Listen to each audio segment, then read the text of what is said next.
On hitting enemies affected by 10 seconds of radiation, deal...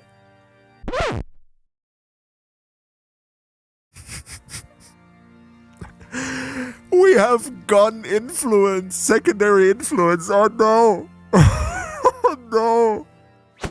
Warframe The Old Peace brings so many new mechanics and upgrades. New arcanes, focus expansion, Tektolyst artifacts, plus mods and arcanes for those too. Suffice it to say, this will change the way we build in this game big time. So, in this guide, I'm gonna give you an overview of all these upgrades, where to farm them, and also in which situations they might be useful so you can decide for yourself which ones to prioritize. As always, big shoutouts to all our generous channel members, and now, let's jump right into it.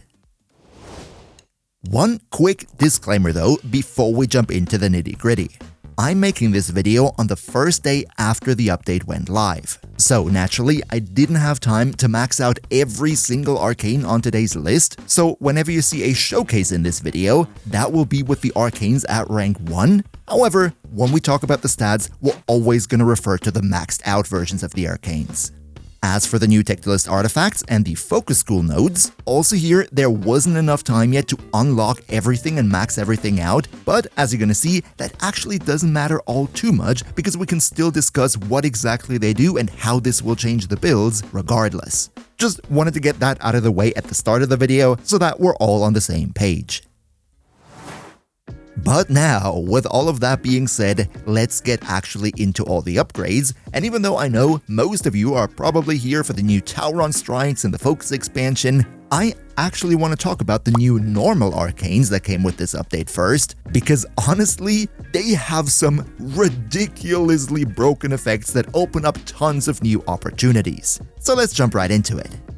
First of all, with this update came 9 new arcanes. 4 of them for the Warframe, 1 melee, 1 secondary, and 3 for primary weapons. If you want to farm them for yourself, then all these 9 arcanes drop from the new Descendia game mode. Alternatively, you can go to Roth in Albrecht's Cathedral and buy them from the new resources that you get from the Descendia. As for what all of these arcanes do, let's start out with Arcane Circumvent. This one makes it that when you roll through enemies, you steal 50% of their defenses for yourself. That goes for both armor and overguard. However, the armor portion that you stole will only last for 15 seconds. All in all, I gotta be real, I'm not 100% sure if I like this arcane. The additional armor for only 15 seconds doesn't sound all too spicy, and also for the overguard steal, if we really wanted to put overguard on any Warframe that we like, we can just use secondary fortifier instead. Overall, I think this one is a bit lower on the priority list. However, the next arcane, in my opinion, is actually pretty huge, and that would be Arcane Concentration. This one gives you 60% ability duration for 3 seconds on ability cast. Now, the first question here would be, does this additional ability duration already apply to the ability cast that triggers the arcane? And the answer here is unfortunately no, but then on the other hand, if it did, then that would basically mean every ability cast gets 60% duration, so I think it makes sense.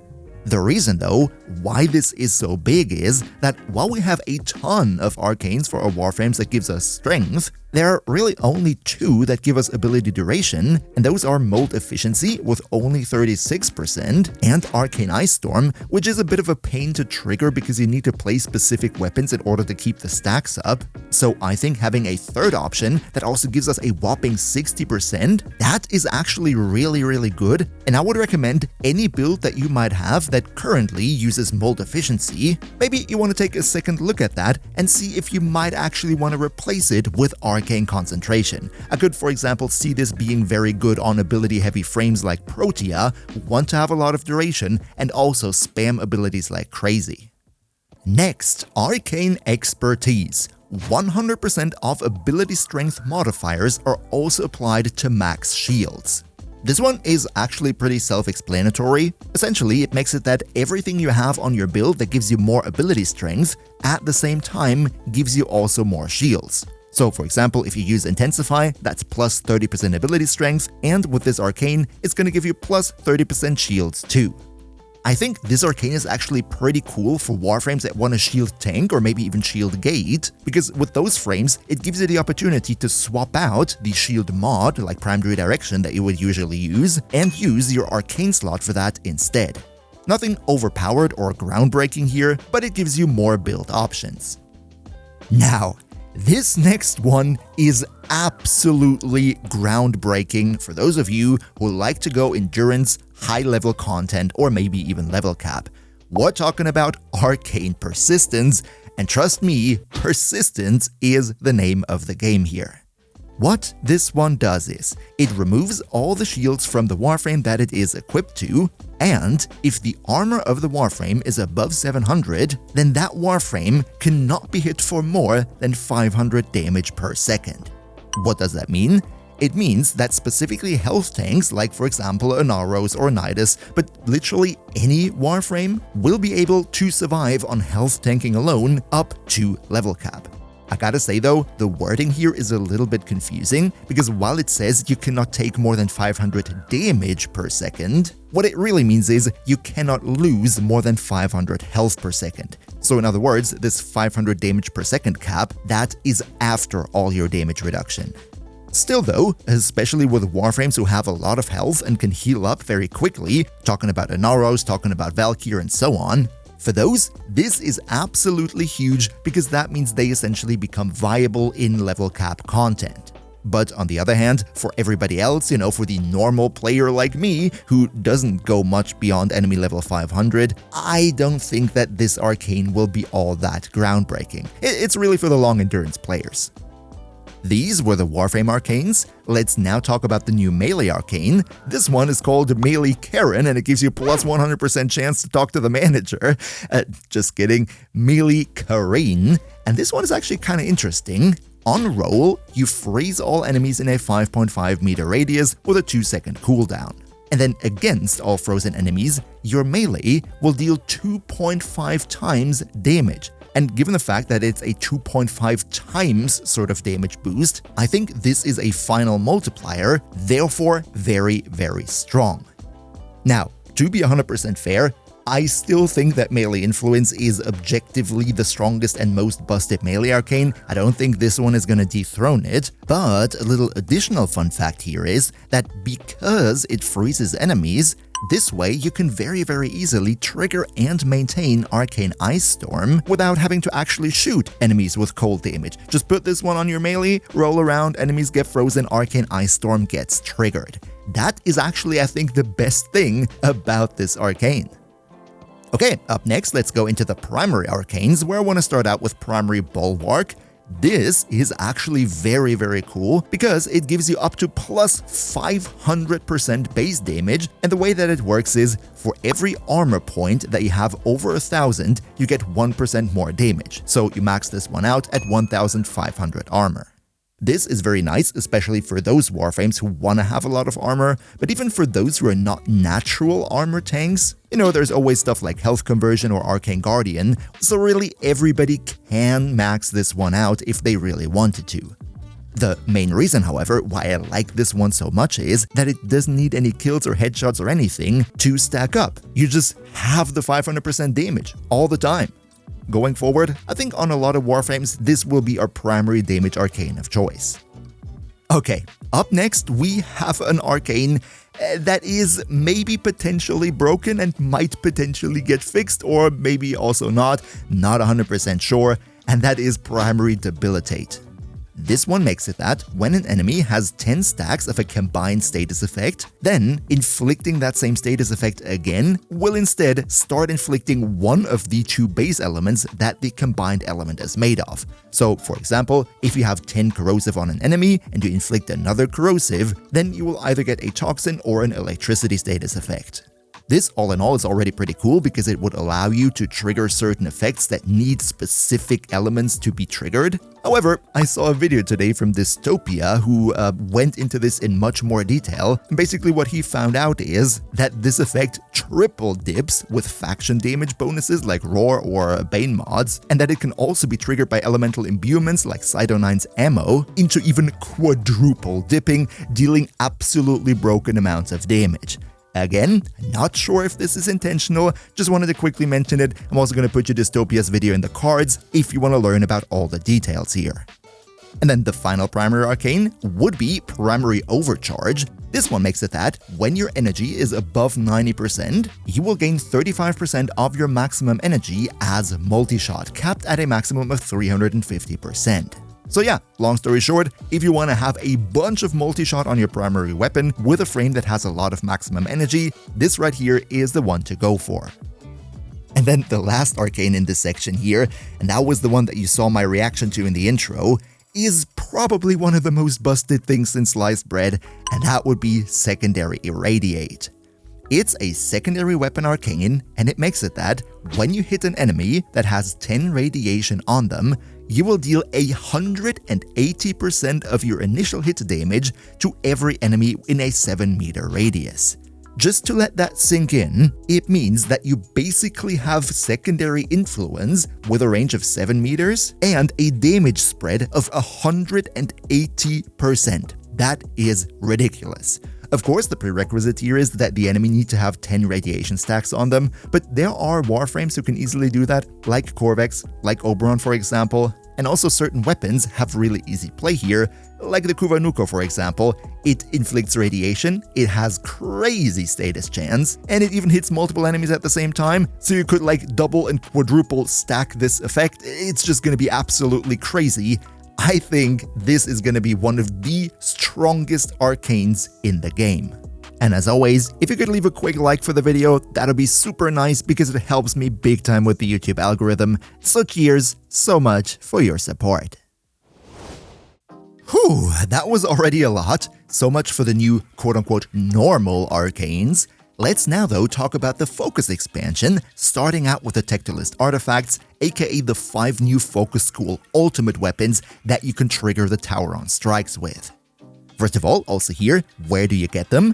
This is actually pretty simple. You need to finish the Old Peace quest and then play the Purita Rebellion game mode, from which you will gain 3 certain resources from the boss fights. With those, you can then go to Marie in the cathedral and buy those 5 Tauron ultimate weapons from those resources. Now, these Tauron strikes are initiated by going into operator mode and using your 3rd ability, that's the Tauron ultimate, and in order to charge it, you need to take out enemies. Each enemy taken out will give a flat amount of charge to your Tauron strike, but you can also speed this up by putting various different focus lenses on your equipment. Just to be clear here, for charging the Tauron strike, it doesn't matter which focus school your lenses are from or which quality. Every focus lens, no matter which one, will give you a 10% boost to the charge rate. Or at least that's what they say on their website. Because in reality, and I really hate to say this, the charging for those Tauron strikes in day-to-day missions is absolutely abysmal. If you're just normally running around killing enemies, you're probably not even going to charge this one up to half before a normal mission would end. So the only really viable way in a mission to charge it up would be to pick up these focus pickups, which spawn whenever you have a focus lens installed on some of your equipment, because whenever you pick up one of those, you get 1/4 of your meter filled. But still, even with this, when we're talking about a normal mission timer of maybe 5 minutes, you might get 1 Tauron strike per mission, and that's really it then. Not gonna lie, that was really underwhelming for me, which by the way is also the reason that I cannot show you any of this in Simulacrum in this video, because it would take me like half an hour to charge up even 1 Tauron strike. So yeah, with everything I'm about to say now, take it with a grain of salt. I hope there's gonna be some further tweaking with this, and now let's take a look. Matarai is kinda like Curlervo's ultimate. You fire a bow into the air and it will rain down arrows. Those arrows will deal a ton of damage. This arrow rain can then further be upgraded with the new focus nodes that come once you have this Tektolyst artifact unlocked. One of them is called Rain of Arrows, and it makes it that you fire additional automatic arrows dealing even more damage. Surging Storm increases the AoE of this arrow rain. Downpour will target more enemies with this AoE. And finally, Overwhelming Power. This one is huge for I think a lot of Warframe builds out there, because it will make it that, depending on how many enemies you hit with the arrow rain, you will get up to plus 50% additional ability strength for 30 seconds. That is huge because Matarai is already the focus school that gives you more ability strength with the Sling Strength skill. Very, very cool. if you like a lot of ability strength, I think Madarai, I think that Tektolyst artifact is something to definitely focus on. Next, for the Unairu focus school, we have Korgon the Mighty Hammer. You slam the hammer down, and then it will emit shockwaves. The focus nodes this comes with buff you up in the way that they either increase your shockwave radius, make it that your shockwave gives you universal ammo pickups and orbs, so a bit of a supportive thing here. Tempered Benison will make it that you gain temporary armor modes, that is very cool too. And then Seismic Impact allows you to re-trigger this effect from the Korgon Hammer with your next normal melee slam attack. Overall, I think some nice buffs here, but I wouldn't necessarily focus on Unairu first. For the Vazarin focus school, we have the staff Nindi. This one creates a splash of water, and enemies caught by this AoE will share a portion of the damage that you deal to them, so nice for AoE damage dealing. And on the focus node side, we have Deathless Currents. This is very cool. It heals allies for 250 health per second, that is huge, and it revives down players. Swelling Deluge increases the duration of this vortex up to 40 seconds. Rift Waters strips enemy overguard by 25% per second. All in all, I think not too crazy because we have so many ways to get rid of overguard, but still nice to have. And Eroding Rapids gives enemies 100% status vulnerability. This one is cool because it means that you basically have double status chance against every enemy in this AoE. Overall, I think Vazarin has some very strong buffs, but they're more on the situational side, so to speak, so decide for yourself if these tickle your fancy or not. Okay, let's next talk about the Zeneric focus school with the Lorak Tome. This is another book-type weapon and it shoots out a big laser, and enemies hit by this beam have a 100% chance to drop energy orbs if killed within 10 seconds. That is very cool for energy economy, which, kinda sorta is also the whole thing about Zeneric. As for the focus node upgrades, we have Prismatic Beam, where enemies struck by the Tauron Strike fire off smaller beams to enemies within 20 meters. This will give you a lot more AoE and therefore even more energy drops. Boundless Energy, creating 4 spectral pages that grant you additional casting speed, ability strength, duration, and 100 bonus energy per page. This is actually huge, tons and tons and tons of buffs here, very cool and very all-round at the same time. This then can be further increased with spectral pages. And finally, Brilliant Insight makes it that those spectral pages will also fire off beams that blind enemies in a 16-meter radius. If you ask me, then I think Zeneric is actually really good in what it gives. Not only a ton of energy, but also buffs to ability strength, duration, casting speed, and everything. It's just a great all-round thing to have. And I would say, if you're not a die-hard Madarai fanboy, then this might actually be my personal #1 favorite. However, finally, let's also talk about Neramon, where we have Vexoric the Big Sword. This one is pretty self-explanatory. It's a big sword and it hits big for big damage, plus you gain +8 melee combo for each enemy hit. For the focus nodes that buff this one up, we have Spectral Blades, which summons 4 spectral swords that are copies of your equipped melee weapon, and melee attacks will simultaneously trigger spectral attacks on any enemy within 10 meters that further increase combo count and grant extra Tauron Strike charge. I think this one is very good, especially because it helps you get your ultimate up faster. Next, we have Astral Cut. This one's pretty simple. It increases the slash size, in case that sword wasn't already big enough. Flowing Strikes will increase the range of the spectral melees that you summon, and Hungering Blades makes it that the spectral strikes will always trigger the same enemy twice. So overall, Neramon here again very melee focused. I personally think if you want to make a strong melee build and deal as much damage and have as much destructive power as possible, then this is actually a pretty good choice here. But it should also be said that this Neramon ultimate doesn't really give you any specific buffs to your Warframe stats or supports the team in any other way. It's just about dealing a lot of melee damage. So yeah, already a ton of stuff going on with the new Tektolyst artifacts, but guess what? That's not it, because you can also mod the dang things. Yeah, that's right, we have mods and arcanes too for those Tektolyst artifacts that you can equip in your operator's equipment screen once you have unlocked the artifact. So you know what, video is already too long, why not also talk about all the new mods that you get for your Tektolyst artifacts? But here I actually don't want to talk about every single one of those 20 mods in great detail, rather I've put them into a couple of categories that I want to address at the same time. And the first category here would be those mods that increase your operator survivability. All of these give you either more operator health, shields, or armor, making them last longer in combat. If you ask me, that's of course nice to have, but I would also say it's not all too groundbreaking in the grand scheme of things, because in most scenarios where we use our operator, they're not on the field for long, and even if they go down, we just transfer into Warframe and could bring them out right away. So using a lot of mod space to make them a bit tankier, I just don't think it's gonna be all too crazy. Just one little exception here in this group, that would be Tolsec-On, gaining knockdown immunity. I think this could be pretty cool, maybe for Void Cascade, when you're standing in the middle of a lot of normal enemies and you're trying to, line up a shot on the Thrax unit. I think that could maybe be cool. For the rest of the survivability mods, I would only slot them in if you have nothing better to use. Mod category number 2 would be those that help with your movement or anything that has to do with operator slings, movement, or energy. We have this one here that gives you more void sling distance. To be honest, I don't think all too amazing. This one right here gives you more operator jump height.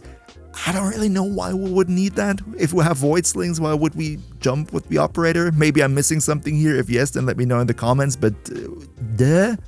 We have Void Mode Efficiency plus 5% movement speed in Void Mode. I think this one is kind of okay, especially if you're using your operator a lot in Void Mode, then this might actually help. This one here gives Void Slings the opportunity to break containers. Also here, I don't really see why you would do that. Operator sprint speed increase, I think that's actually pretty fine. I could see why you would want to use that. And finally, Void Sling Efficiency. I think this one is also good because it means you can sling more and use less energy to do so.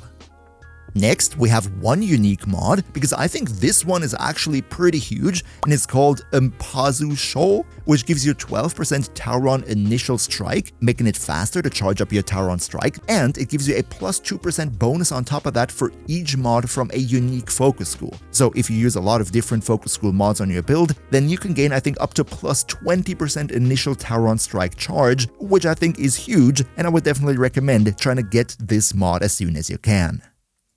But now, let's talk about the final and probably most interesting and important category of those Tektolyst artifact mods, and that would be those that buff up your operator's amp. These are all going to be huge, not only in Void Cascade, but especially for all you Eidolon fans out there. I think it might actually increase the number of Eidolons that you can feasibly do in one night. First off, we have this one here giving you amp multi-shot. Then, this one right here gives your next amp attack after getting out of Void Mode a 3 times bonus damage that has a 5-second cooldown, but it's still pretty huge, especially in Void Cascade where you're trying to one-shot those Thrax enemies. Omnivi, 60% amp critical chance and another 10% amp critical damage for each generic focus school mod, so this one also pretty darn good. Siltebolt, basically the same thing, just for status chance. Ubrikanef, giving you more amp damage and even more damage bonus for each mod from a unique focus school. Yes, please. Vic Anam does not increase your damage, but therefore gives you more amp energy and even more amp energy regen for Madurai focus school usage. Also here, I think somewhat cool for Eidolons, gets you to shoot more. And finally, this one here gives you more amp fire rate and ammo efficiency. I think this is a good combination with the one we looked at before, because this way you gain much more DPS by not only using less energy per shot, but also getting the shots out faster. Oh yeah, and then there's this one final mod, Ulasta Scholl, which gives you less transference static duration. And to be honest, I have no idea what transference static even is. Maybe you can enlighten me in the comments down below. Oh yeah, and of course, if you want to get all of these mods for yourself, then you can do so by playing the Perita Rebellion game mode, and also you can buy some of them from Marie in Albrecht's Cathedral. Okay, final chapter for the video, I promise, and this is also going to be a short one. We just talked about all the new mods for the Tektolyst artifacts, but there are also a couple new arcanes that you can slot in the middle here. These, in my opinion, are actually super duper powerful, and they will not only help your operator, but mainly your Warframe. What we have here is Zit an Ashir. This one gives us 6% status chance for all Warframe weapons for each enemy hit with Tower on Strike up to plus 300%. That buff lasts 30 seconds. And on top of that, it also gives you 18% initial Tower on Strike charge. So if we combine that with the other mod that gives us initial charge, that means I think we can get up to plus 38% initial Tower on Strike charge, which would be pretty darn good with this one. Then we have Zit an Horus, which gives your Warframe 48% more ammo efficiency for 30 seconds after executing a Tower on Strike, and it also gives you amp ammo efficiency. I think this arcane does have potential on builds that use energized munition as a helmet ability, but as long as it takes so abysmally long to charge up your Tower on Strike, it's just not consistent enough, so the best that it gives you is a bit of ammo efficiency once in a while. Number 3 is Zid an Osbog or something. Void Slings strip 30% of enemy overguard, and when overguard is stripped, you gain a plus 3 times final amp critical damage for 15 seconds. First of all, this plus 3 times amp critical damage is a final flat bonus like Arcane Crepuscular, but if I'm being 100% honest, I don't think this arcane is all too great, because really, in which scenarios would we need more crit damage? Either in Void Cascade when we take out the Thrax enemies, but then again, even at level cap, we are able to take these out pretty fast already. And then for Eidolons, it would be very, very huge, but here the problem is, on the plains of Eidolon at night, it's going to be a bit difficult to find an enemy that you can strip the overguard from to actually activate this buff in the first place. So yeah, I might be mistaken here, but my first impression of this one is actually not too great. Number 4, Zit an Zik-Eel gives you 30 seconds invisibility after activating Tower on Strike and another plus 9% Tower on Strike charge rate. Now, I'm gonna make this one short. The additional 9% charge rate are very welcome given how long it takes to charge those damn strikes up, but the 30 seconds of invisibility just aren't consistent enough to really have an impact on your gameplay. And then finally, we have the arcane Zit an Uskos. This one is pretty cool for long endurance missions, because on Operator and Tower on Strike, you will gain plus 4.2% heat damage for secondary weapons, capping out at a maximum of 250%, but this heat damage buff lasts for the entire duration of the mission, so very good on long missions. In shorter missions or other scenarios, I think not all too amazing. If you want to farm these Tektolyst artifact arcanes, then, just like for the Tektolyst mods, you also gotta play the Parita Rebellion game mode. And if you also want to know how to build Uriel, the new Warframe, then click this video right here next. Another massive shout out to Niels V, Demon Lord Zell, Demon Emperor, Emperor Prime, Nostlenix Gaming, Turtlepeer, Underkanye 2, Skyla Bowser, Mihawki, Socrates the Almighty Rat, Leo Morazaki, Shadow Lockhart, Han Tagas, Patrasator, Boomia1, Mr. Games Plays, Zave, Awindai, Zenjin, and all other generous channel members for your continuous support. See y'all in the next one, and until then, as always, good loot.